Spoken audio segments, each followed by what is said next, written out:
Oh You won't believe what this old grinder can do now. I was about to throw it away until I discovered this crazy trick. And trust me, it's something most people have never seen before. Welcome back to Tool Hacks, where old tools get a new life. Before we start, tell me in the comments, where are you watching from? It's amazing how people from all over the world share the same love for DIY. Alright, let's jump into today's hack and bring this broken grinder back to life.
And here's the result: we've turned a broken grinder into a working welding machine.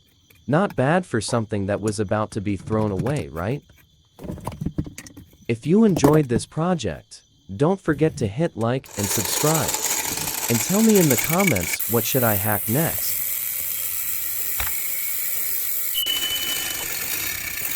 Thanks for watching, my friends. This is Tool Hack. See you in the next video.